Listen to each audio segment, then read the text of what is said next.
감사합니다.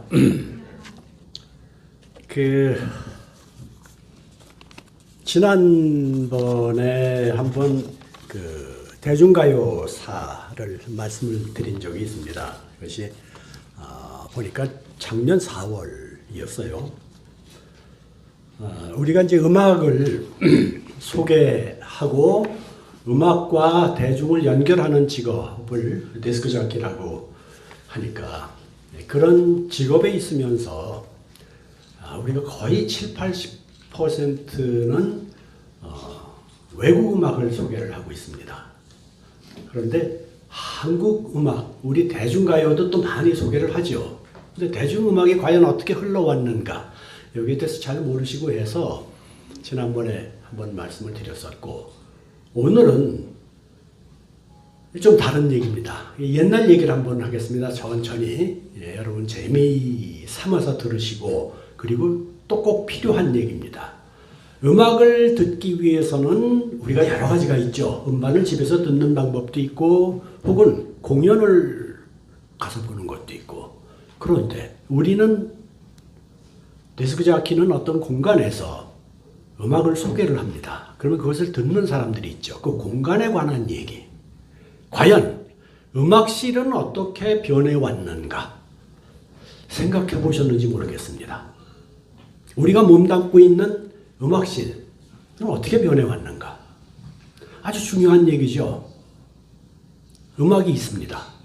그리고 음악을 소개하는 사람이 있습니다. 그리고 음악실이 꼭 있어야 되겠죠. 어떻게 변해왔을까요? 이게 처음에는 지금은 많이 형태가 바뀌었습니다만 다방에서부터 시작한 건 분명합니다. 다방. 이 다방이 과연 우리나라에 어떻게 들어왔고 언제부터 이것이 음악의 장으로 활용이 됐는가, 이 얘기를 이제 천천히 해보도록 하겠습니다. 그래서 이건 내 전공 분야가 아니었기 때문에 자료 조사를 해가지고 원고를 좀 만들었습니다. 그러니까 오늘 오신 분들은 참 귀한 얘기를 들으시는 겁니다. 그리고 필요하시면 끝난 다음에 제 핸드폰으로 이메일 주소 주시면 이 파일을 그대로 보내드리겠습니다. 최초의 우리나라의 커피점이 생긴 것은 1902년입니다. 굉장히 오래됐죠. 1902년에 프랑스 국적의 손탁이라는 여자분이 우리나라에서 손탁 호텔을 만듭니다. 고종 황제의 차 심부름을 하던 분이 고종 황제가 기특히 여겨서 땅을 하사를 했고, 그것이 지금 이화여고 아마 본관 자리라고 합니다. 이 손탁 호텔에 커피점이 생깁니다. 물론 커피는 그 이전에 들어왔습니다. 1800년대 후반에 들어와서 고종 황제도 즐기시고 많은 그 대신들도 즐겼습니다. 대중적인 커피점이 처음 생겼는데 그래도 대중들이 접근하기는 그리 쉽지 않았습니다. 고종 황제가 수시로 순종 세자를 데리고 와서 차를 마시니까 경호가 어마어마했고, 그러니까 대중들이 드나들기 쉽진 않았죠. 자, 여기에서 문제가 생깁니다. 우리가 1919년 3월 1일 3.1절 기억하시죠? 이제 얼마 있으면 옵니다만, 이 커피를 즐기는 고종 황제를 독살하려는 시도가 이 커피점에서 생깁니다. 독약을 탔어요, 누군가가. 맛이 이상하다고 해서 냄새만 맡고 고종은 안 마셨습니다. 순종이 마셨습니다. 그리고 순종은 우리가 몰랐던 사실 중에 하나가, 여기에 탄 독약 때문에 평생 틀니로 지내셨다고 합니다. 몰랐던 사실이죠. 이게 손탁 호텔에서 있었던 독살 첫 번째 음모. 결국 고종 황제께서는 독살을 당하시죠. 그리고 3.1운동이 일어나고 그 장례식 때. 자, 이것이 커피점에서 그런 역사가 생겼던 겁니다. 자, 그 손탁 호텔 이후에 조선 호텔이 생깁니다. 그리고 조선 호텔에 이제 또 커피점이 생기면서 많은 사람들이 듭니다. 그리고 이제 대중적인 다방이 등장을 합니다. 1909년에 남대문역, 지금은 서울역이라고 합니다만 당시 처음엔 남대문역, 그 다음에 경성역, 그 다음에 서울역 이렇게 이름이 바뀝니다. 남대문역도 한문으로는 역이라고 처음에는 쓰지 않고 남대문 정거장이라고 했다고 합니다. 이것이 지금 서울역에서 북쪽 염천교 쪽으로 한 200m쯤 위쪽에 있었다고 합니다. 이 남대문역에 커피점이 처음 생깁니다. 이것이 나중에 우리가 알고 있는 서울역 그릴로 바뀌죠. 음식을 하는 그릴. 지금 공항에 가시면 VIP 라운지라든가 이런 라운지가 있죠. 그런 식으로 사용이 되면서 양반들이 상놈들하고 같이 앉아서 기차를 기다릴 수 없다 해서 생긴 게 서울역 커피점입니다. 이것이 1909년이 처음이고요. 그 다음에 조선 사람이 최초로 다방을 만듭니다. 그것이 1928년에 영화감독 이경손이라는 분이 카카주라는 커피숍을 개업합니다. 이어서 영화배우 복혜숙 선생이 파고다 공원 근처에 비너스라는 다방을 개업하고 그리고 멕시코라는 다방이 개업을 합니다. 그러니까 청계천을 사이에 두고 이 북쪽에는 조선 사람들의 그런 다방이 생기고 남쪽에 당시에 명치정이라고 했었던 지금의 명동, 그 다음에 충무로 이쪽에는 이제 일본인들이 만드는 그런 곳이 생깁니다. 근데 그때는 뭐 이 커피만 팝니다. 이 다방이 끽다점이라고 이름을 붙여서 커피만 팔고 음악이 사실은 없었습니다. 별로 없었던 거죠. 그것이 아마도 음악이 대중적으로 소개되기 시작한 유성기나 추금기 이것이 대중화되기 전까지는 아마 그렇지 않았겠나 이렇게 생각을 합니다. 처음에 고종 황제께서 커피를 드셨을 때 커피라고 안 하셨습니다. 이분은 양탕국이라고 불렀습니다. 서양에서 들어온 무슨 탕국이다 이 말씀이죠. 이것이 가베탕이라는 이름으로 바뀌었다가 가베 아시죠?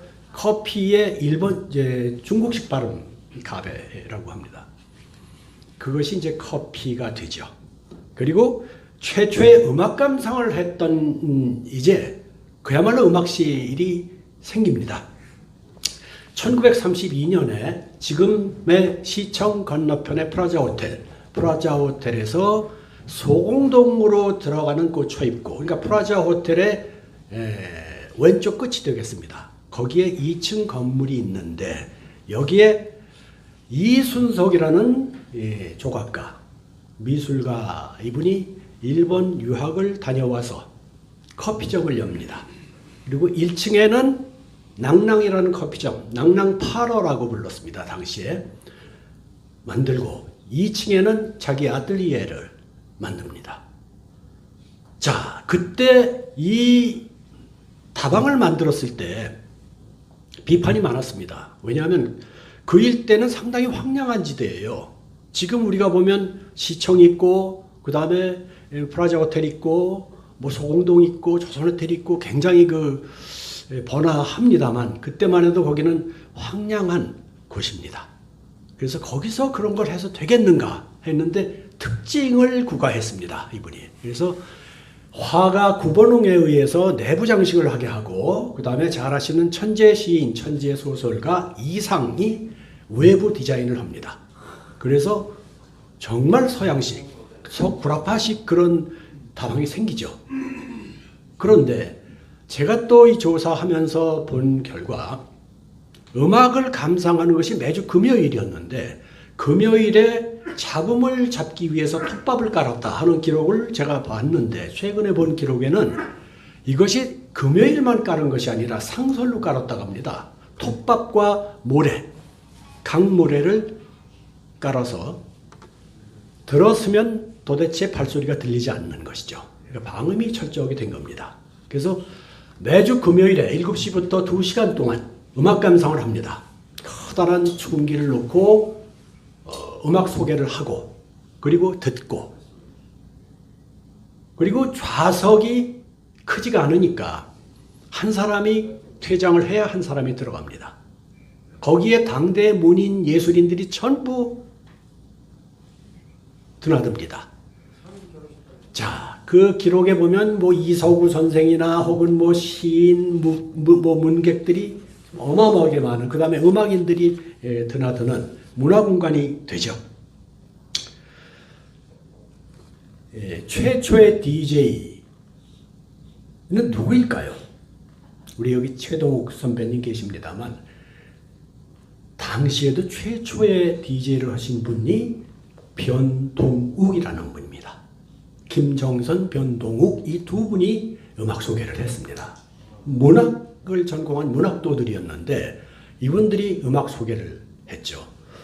아마 우리가 유추해보고 생각해봐도 최초의 DJ라고 해도 다르지 않을 것 같습니다. 이게 1932년의 대중가요 히트는 잘 아시는 이에리스의 황성예터가 히트를 한 바로 그 해입니다. 자, 그리고 3년 후 1935년에 이 낭낭파라는 여배우 김연실이라는 사람에게 넘어갑니다. 그리고 김연실이라는 여배우는 좀 더 개방적으로 상시 음악을 이제 제공을 합니다. 그러니까 음악을 감상하는 시간이 따로 있는 것이 아니라 상시 음악을 합니다. 그때 세계 여러 나라의 음악이 다 연주되죠.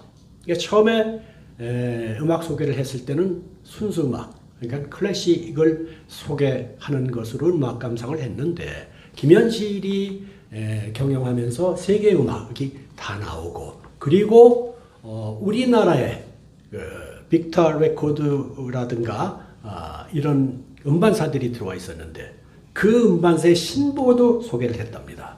다시 말하면 우리 가요도 그때 나왔던 거죠. 그리고 특이했던 것은 여기 그 공간에 시화전을 합니다. 시화전도 하죠. 미술전시하죠. 그러니까 공간 자체가 문화공간이 된 거죠. 자, 그럼 그 내부는 어땠을까요? 이 낭낭파로에 대해서 좀 장황하게 말씀드리는 것은 그 후에 생기는 그 다방들이 거의 같은 형태, 비슷한 것이기 때문입니다. 내부는 들어왔으면 우선 사람을 압도할 정도의 커다란 파초가 하나 보인답니다. 중앙에. 거의 천장에 닿을 정도의 파초가 큰 게 있고, 그리고 좌석은 테이블에 의자가 있는 거죠. 그러니까 지금 우리가 생각하는 다방에 푹신한 소파 이런 것이 아니라 의자가 있는데 등나무 의자입니다. 등나무 의자가 있고, 그리고 거기 앉아서 차를 시키는데 차 심부름하는 사람은 과연 누군가 그러면 10살에서 12살 정도의 미소년들이라고 합니다. 당시 최초의 차 심부름한 사람들이.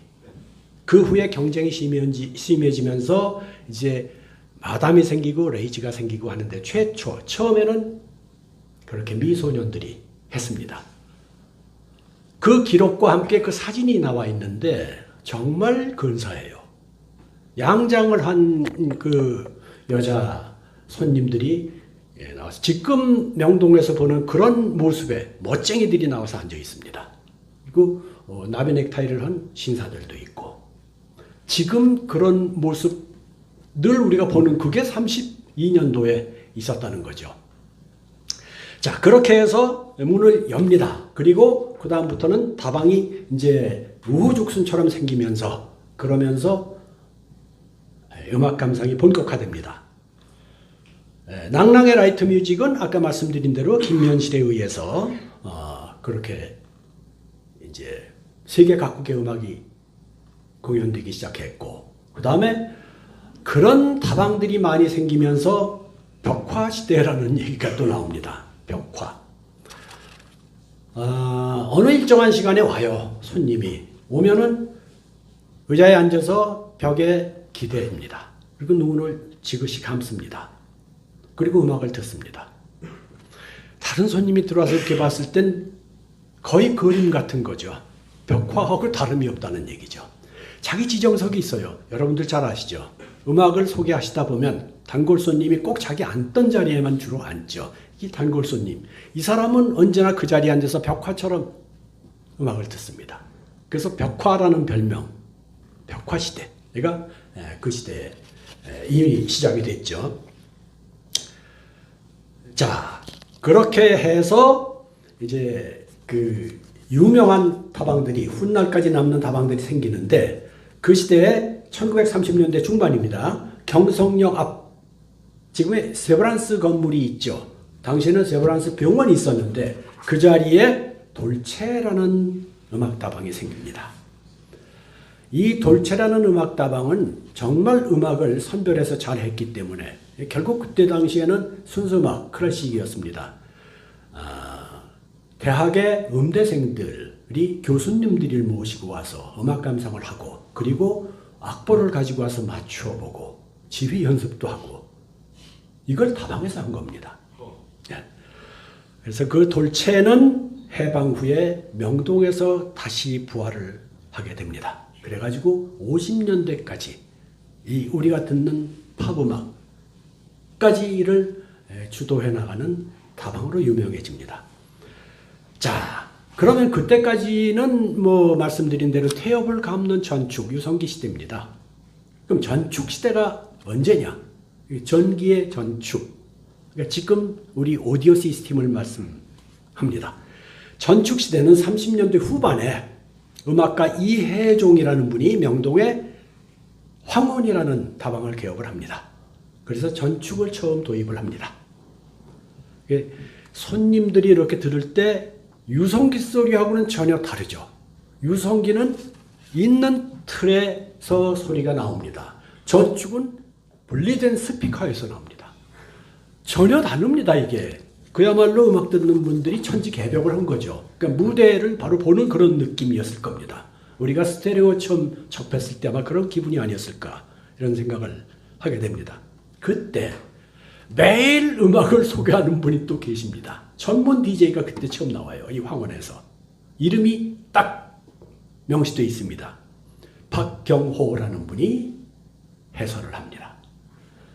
그래서 장안의 화제거리가 됐고 이분은 해방 때까지 해설을 했다고 합니다. 그 유명한 성악가 김자경 선생이 이 황원에 악보를 끼고 단골 손님으로 드나들었다 하는 기록이 있습니다. 자, 그리고 조금 후에 이제 태평양 전쟁이 발발을 하죠. 일제 말기가 됩니다. 1941년에 일본이 하와이 진주만을 공격을 하죠. 그래서 태평양 전쟁이 발발합니다. 이때 다방의 순환기입니다, 이제. 다방에 모이던 음악가, 문학가, 화가, 뭐 이런 많은 예술인들이 징용을 끌려가게 생기니까 도망가야 됩니다. 어디로 숨어야 되죠. 다방에 안 옵니다. 그런데 그분들만 안 오는 게 아니라 또 한 가지 중요한 것이 커피 공급이 안 됩니다, 이제. 이 커피가 다른 나라에서, 저 먼 나라에서 와야 되는데 전쟁이 생기니까 그게 안 옵니다. 그때 다시마를 우린 다시마차, 미역차 이런 게 등장을 합니다. 맛이 없죠. 손님이 떨어집니다. 자, 그래서 이제 문을 많이 닫게 됩니다. 태평양 전쟁 임시 고쯤 돼서 이제 몇몇 다방들은 계속 영업을 하는데 그건 또 다른 용도로 쓰입니다. 여러분들께서도 경험하신 분들이 계시리라고 믿습니다. 우리가 다방에 그 핸드폰 없을 때 다방에 약속을 하고 가지 않습니까? 근데 피치 못해서 못 갈 때 메모판에 메모를 꽂죠. 그걸 보고서 오늘 못 오는구나. 아무 날 다시 만나자. 이렇게 되는 거죠. 메모판이 그때 생깁니다. 도망간 친구가 메모를 꼽아 놓습니다. 그럼 다른 친구가 와서 그걸 봅니다.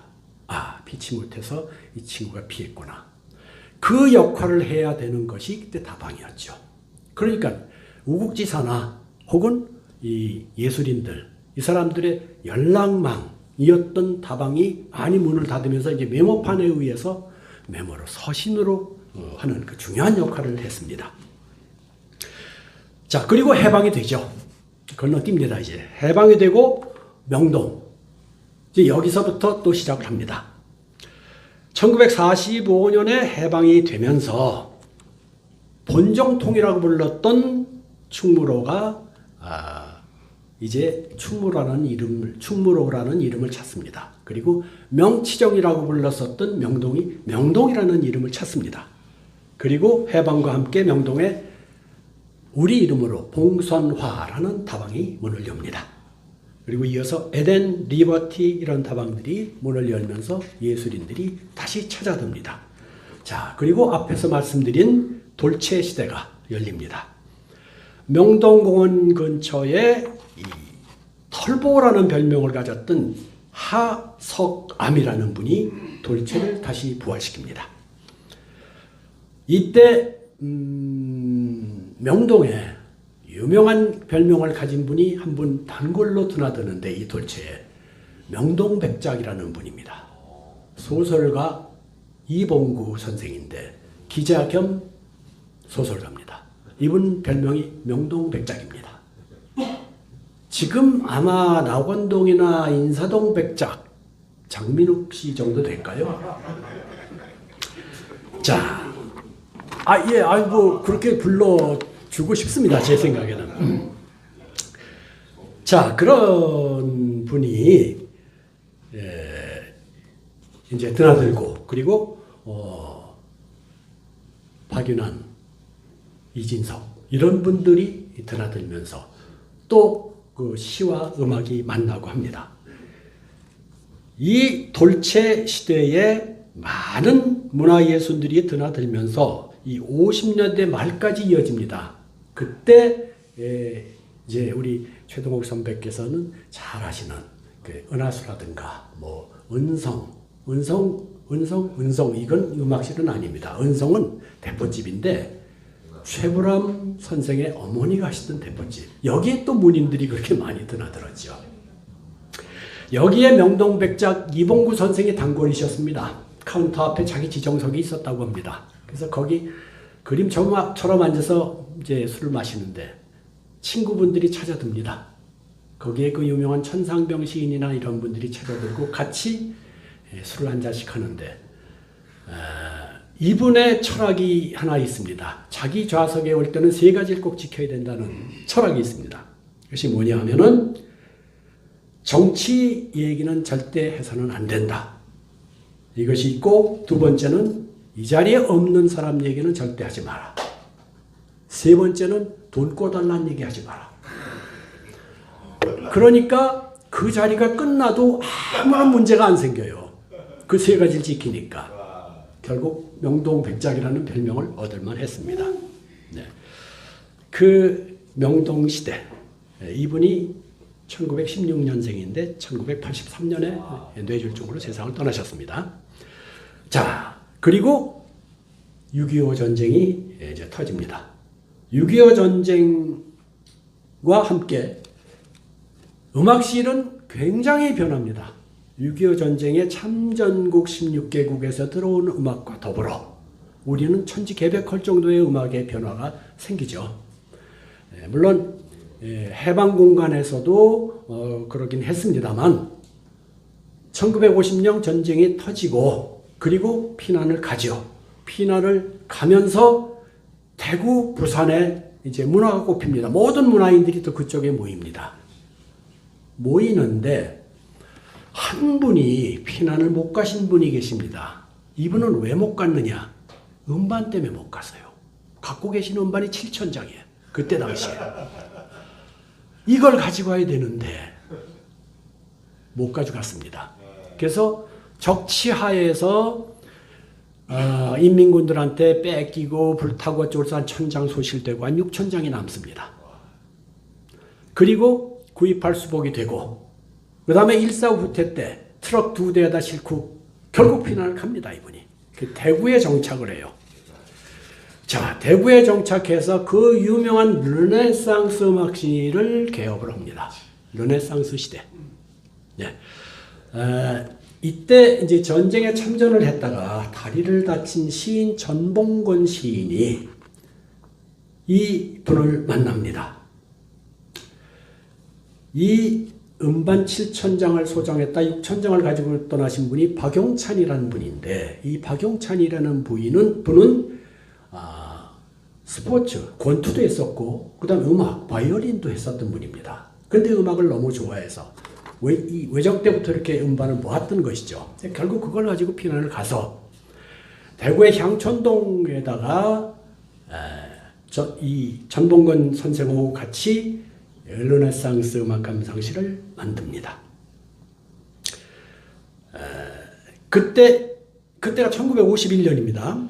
51년 32석짜리 음악 감상실 르네상스가 생기고 그때 전봉건 선생이 그 자리에서 삽니다. 아예 숙식을 하고 월급이 없어요. 숙식하고 담배 한 각 이걸로 그냥 DJ 하시면서 그러니까 대단한 분이죠. 그때 당시에. 자, 그렇게 해서 우리나라의 음악 감상실에 그야말로 르네상스 시대가 됩니다. 근데 거기 손님들이 누구냐? 손님들이 이제 미군들이 많이 와요. 음악을 들으러 오고 우리 예술인들도 많이 갑니다. 그 중에서 그 음악가 나훈영 선생은 부산으로 피난 갔는데 부산에서부터 도시락을 싸들고 기차 타고 거기까지 오십니다. 르네상스에. 참 대단한 열정과 정열이었다고 생각합니다. 그래서 미국의 유명한 음악 전문지 에듀트라는 곳에 이런 타이틀로 소개가 됩니다. 폐허에서 바하가 흐른다. 이런 타이틀로 전쟁국 대한민국의 대구 향촌동의 르네상스가 소개되기도 합니다. 그리고 53년 휴전이 되고 그리고 이제 르네상스는 서울로 옵니다. 서울 와서 처음에 이 낙원동에서 자리를 잡습니다. 똑같이 32석, 32석입니다. 그때 처음으로 음악 감상실의 티켓 제도가 시작이 됩니다. 부활이 아니고 다방이었을 때는 아무나 드나들 수 있었습니다. 들어가고 나가고 할 수가 있었습니다. 그런데 이건 음악을 전문으로 듣기 위해서만 들어와라. 음악에 방해가 돼서는 안 된다 해서 티켓을 팝니다. 그래서 티켓을 사들고 들어가서 음악을 감상하는 그야말로 전문적인 음악 감상실이 1954년 환도 후에 낙원동 르네상스에서부터 시작을 합니다. 그때 당시에 건축이 상당히 참 그 건축 기술이 용이하지가 않아서 이 박용찬 선생이 또 생각해낸 것이 방음을 어떻게 할까? 옛날 낭랑 시대에는 톱밥과 모래를 깔았는데 생각 끝에 바닥에 신문지를 깝니다. 신문지를 두텁게 깔아요. 이 방음이 되는 거예요. 그러니까 그때 그 열악한 속에서도 음악을 아끼는 분들의 이 아이디어가 대단하지 않았나 이렇게 생각을 하게 됩니다. 그리고 나서 1959년에 여기 종로 1가에 영안빌딩 4층으로 옮깁니다. 그래서 거기서 150석 규모로 커지고 그 르네상스는 1986년 운영난으로 문을 닫습니다. 그래서 그때까지 모여있는 1만여 장의 음반은 문화관광부에 기증이 됐고 그 기증된 음반은 지금 덕수궁에 들어가시면 오른편에 석조전이 있죠. 거기 전시되어 있습니다.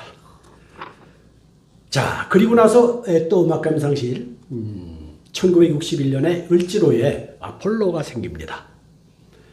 120석 규모였습니다. 이 아폴로 음악 감상실은 당시에 그 처음으로 또 좌석 배치를 극장식으로 했습니다.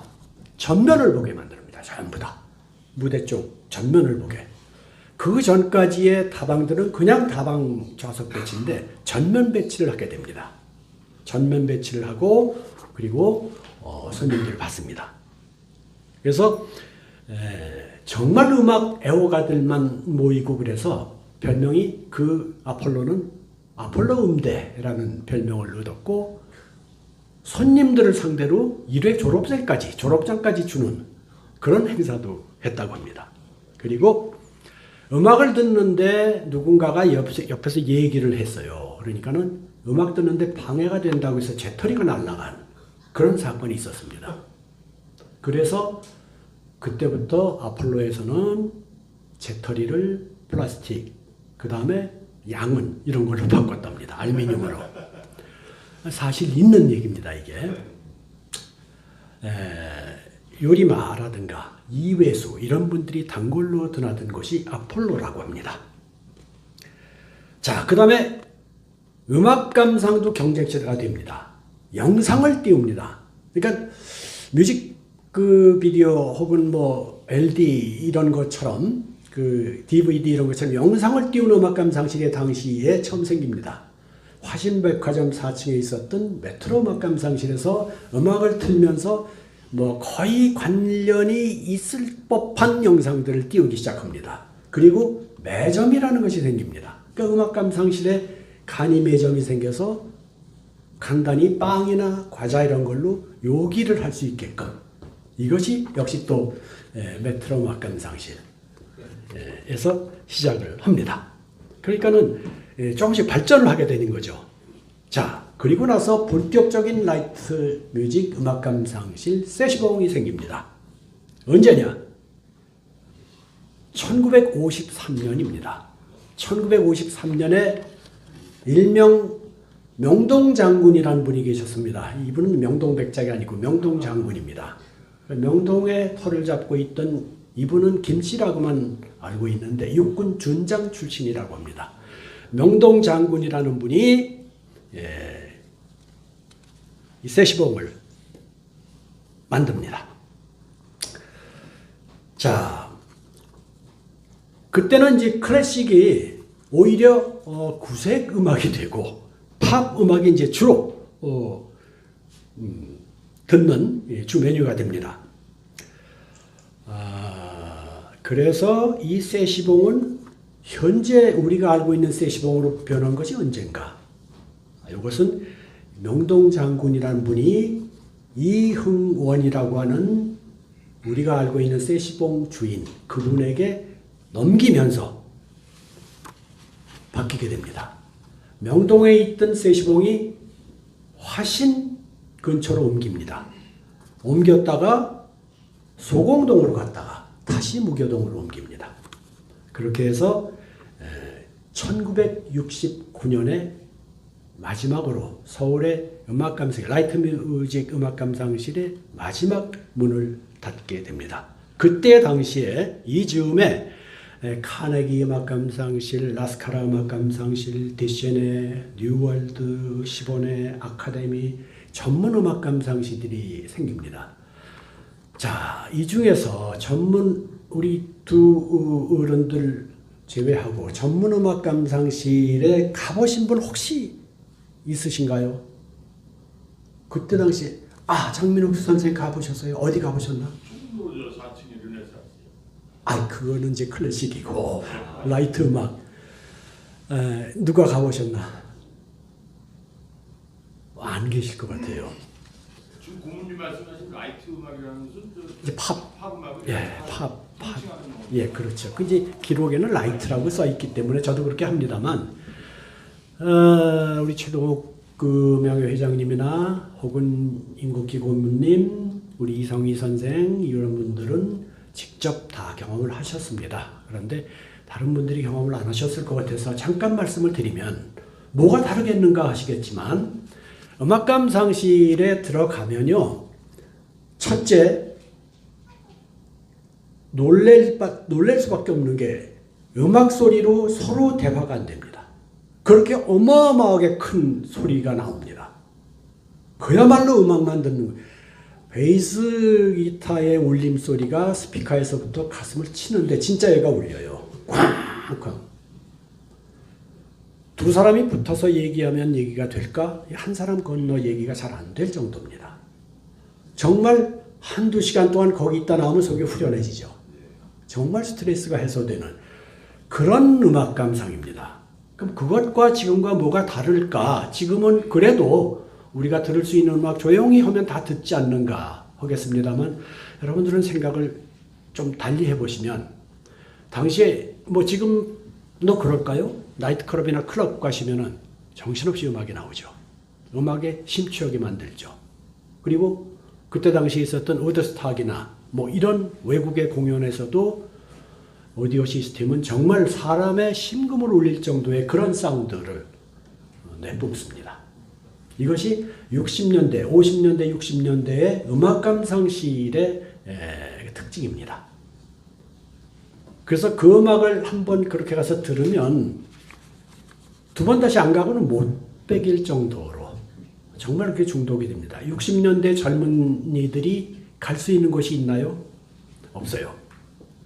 당구장, 다방, 극장, 뭐 데이트를 해도 이 셋밖에 없습니다. 당구장엔 당시 그 데이트하는 여자분들하고 같이 들어가면 여자분들 다 쳐다봤어요, 이 사람들이. 그리고 맥주홀이 없습니다, 그때. 예, 그러니까는 대체로 그냥 막걸리나 마시고 소주 마시고 이럴 때인데 음악이 이 술집에 있지를 않았고요. 그런데 음악 감상을 할 수 있는 제대로 할 수 있는 그런 환경을 제공을 하고 그때 그 명성 높은 우리 최동욱 선배, 뭐 이정환 선배님, 박원웅 선배님 뭐 이런 분들이 각기 다른 개성의 멘트를 하면서 음악을 소개를 하면 정말 안 빠져들을 수가 없습니다. 예. 그리고 그때부터 이제 방송에서도 방송 DJ들이 음악 소개를 합니다. 낮에도 하고 혹은 밤에도 하고. 그러니까 젊은이들은 음악을 모르면 대화가 안 되는 지금 초등학교, 중학교만 돼도 아이돌 모르면 안 되듯이 그땐 그랬습니다. 그때 포렌카를 알았어야 됐고 엘비스를 알았어야 됐고 비틀즈를 알았어야 됐고 이런 것이 50년대, 60년대의 트렌드였고 그것에 맞춘 것이 음악 감상실이었습니다. 그리고 나서 이제 거의 스타 대접을 받는 DJ들이 생깁니다. 그러니까 그때는 영화 배우나 가수나 탤런트는 60년대 중반부터니까 뭐 이렇게 스타 대접을 받았었는데 DJ라는 직업이 스타 대접을 받게 됩니다. 정말 여기서 제가 장담하지만 우리 최동욱 선배님은 길에 못 나가실 정도입니다. 그럴 정도로 유명했습니다. 사실. 자, 그렇게 해서 이것이 유구하고 영원을 할 수 있지가 않았던 이유는 무엇이냐? 음악 감상신들이 서로 경쟁을 하다 보니까 프로그램 개발을 합니다. 개발을 하면서 이제 주 한 번 정도씩 라이브 음악 감상을 할 수 있게끔 연주팀이나 그룹 사운드를 초청을 합니다. 혹은 가수를 초청을 합니다. 미 8군 가수들을 초청을 합니다. 해서 공연을 하기 시작을 합니다. 그때는 정말 좌석 2배, 3배로 서 있어도 모자라죠. 이런 것이 음악 감상실에서 서로 경쟁을 하다 보니까 하루 갖고 안 되는 거예요. 이틀, 3일 상설로 가게 됩니다. 그러면 상설로 갈 때 그 경비를 어떻게 담당할 수가 없죠, 또. 그래서 세시봉 같은 데서는 통기타 가수들 별로 돈 안 드는. 그래서 세시봉 트리오가 처음에 생기죠. 세시봉 트리오에서 한 사람 빠지고 두 사람이 트윈폴리오가 되죠. 그러니까 빵값이나 차값 정도로 시작을 했던 것이죠.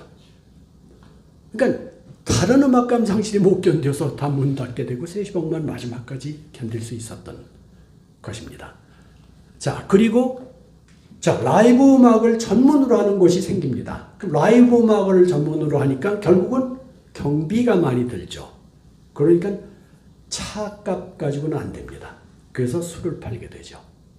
로즈가든이니 오비캐빈이니 뭐 이런 많은 뭐 라스베가스니 이런 라이브 음악을 하면서 이제 그룹 사운드나 통기타 가수들의 시대가 되죠.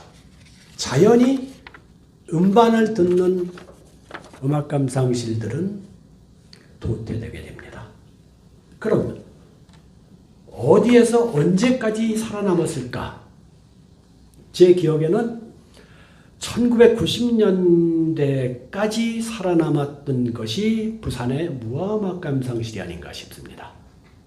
서울에서 음악 감상실이 없어지니까 거기서 활동을 했었던 배경모, 쌤이 유문규, 백형두 이런 분들이 부산 무화음악감상실로 갔습니다. 저도 갔었죠. 그러니까 근데 그런 것이 왜 끝까지 살아남을 수 있었느냐? 지방의 취약점이 결국 라이브 무대가 빈번할 수가 없었다는 거죠. 전부 연예계가 중앙이 집중 시대니까. 그래서 지역의 음악감상실은 오래 견딜 수 있었고 그것이 90년대까지 갈 수 있었고 결국 지금은 제가 알기에는 대한민국에 한 군데도 거의 없다. 우리 황인영 선생이 음악감상실을 하고 계시지만 그 전에 옛날에 있었던 음악감상실하고는 좀 다른 차원이 아닌가 이렇게 생각을 합니다. 자, 이것이 이제 음악실의 변천사인데 그러면 서울만 그런가? 짧게 지방에 관해서 말씀을 드리도록 하겠습니다. 부산에 1953년 남포동의 비원과 광복동의 아폴로가 유명했습니다. 그리고 1971년에 71년부터 90년대까지 무화음악감상실 아까 말씀을 드렸습니다. 물론 그 이전에도 있었는데 그 자료는 제가 뽑지 못했습니다. 근데 대구에는 1930년대 중반에 화가 이인성 선생이 아로스라는 음악실을 열었습니다. 그리고 1946년 향천동의 녹향이 문을 열었고 녹향은 아마 지금도 있지 않나 싶습니다. 그리고 47년에 문을 연 백조가 있었고 이거 백조는 74년까지 이어졌다고 합니다. 그리고 조금 전에 말씀드린 르네상스가 있었고 하이마트라는 곳이 있었고 명소가 있었습니다. 광주는 어땠을까요? 1935년에 호남의 갑부 이분 이름까지 나와 있습니다. 현준호라는 분이 다방이라는 데를 한번 가보니까 가만히 생각해 보니까 이거 사랑방 아닌가? 아니 내가 사랑방에 앉아 있으면 지나가던 과객들도 와서 같이 밥 한 술을 이렇게 같이 하고 막걸리 한잔 하고 얘기 나누고 가고 이거 똑같으네 해서 이분이 광주에다가 이름을 사랑이라고 붙여서 문을 엽니다. 그러니까 이제 커피를 마시는 곳인데 이건 우리나라 고유의 이 다방이라는 게 외국에서 들어온 게 아니요. 우리나라 사랑에서 시작된 거예요. 이런 주장으로 사랑을 엽니다. 그렇게 하고 차를 제공을 하고 축음기로 음악을 들려주고 1935년 현준호라는 어른이 광주에서 열었습니다. 그리고 거기 특징은 다과도 같이 나갔다고 합니다. 예. 자, 그 다음에 음악 전문으로 소개했었던 명성이라는 곳이 생겼고요. 본격 음악실은 1947년에 신정이 1958년까지 있었다고 합니다. 그리고 1953년에 아카데미, 57년에 충장로의 카네기, 뉴욕 화신 심지 등이 있었다고 합니다. 자, 그리고 인천엔 1930년대 초에 파로마라는 곳이 있었고요. 그 다음에 서울에 유명한 그 낭낭이라는 이름을 따서 1940년대에 만들어졌습니다. 낭낭이라는 곳이. 그 다음에 밀림이라는 곳이 50년대에 만들어졌고요. 자, 그럼 현대의 음악 감상은 어떤가요? 여러분들이 직접 하고 계시는 그 업종이 그대로 음악 감상실이 된 거죠. 예. 음악실이 있고, 음악다방이 있고, 라이브 카페가 있고, LP바가 있고, 클럽이 있고, 다양한 형태죠. 그렇지만 우리가 그 전에 인생을 논하고 예술을 논하고 했었던 그야말로 젊은이들의 고뇌를 받아주고 인생을 내다보게 했었던 음악감상실이 과연 진정하게 지금도 남아있는가? 이거는 좀 생각해 볼 일이 아닌가 하고 생각을 합니다. 그리고 음악의 역사는 제가 전번에 대중가요에 대해서 말씀을 드렸고 그리고 팝에 대해서는 우리 밴드를 통해서도 많은 분들이 재즈에 관해서 혹은 엘비스에 대해서 혹은 비틀스에 대해서 많이 올려주시고 해서 지식을 많이 쌓을 수가 있습니다. 제가 이 마지막으로 드리는 말씀은 음악이 있고 음악을 듣는 곳이 있습니다. 그러면 음악을 소개하는 사람들은 누구일까요? 우리들이죠. 우리들의 역사는 어디에 있나요? 이거는 여러분들께 제가 숙제로 남기는 얘기입니다. 제가 음악감상실에 태동이 됐었던 음악실의 역사는 이거 한 2년간 자료조사를 해서 여기까지 말씀을 드립니다. 그리고 DJ, 음악을 소개하는 분들의 역사, 여기서는 DJ사를 발간하겠다고 하는 현예의 장민 회장님을 비롯한 그 사업계획에 들어있습니다. 그래서 여러분들께 맡깁니다. 이 기록은 참 찾기가 쉽지는 않습니다. 음악을 소개하는 분들, 이것이 방대하죠. 지방에도 계시고 서울에도 계시고. 그러나 여기서 한 말씀 드릴 것은 이겁니다. 그 유명한 분의 그 묘비명에 이런 게 있죠. 내 우물쭈물하다 이렇게 될 줄 알았지. 자기의 죽음을 버나드 쇼가 그렇게 얘기한 겁니다.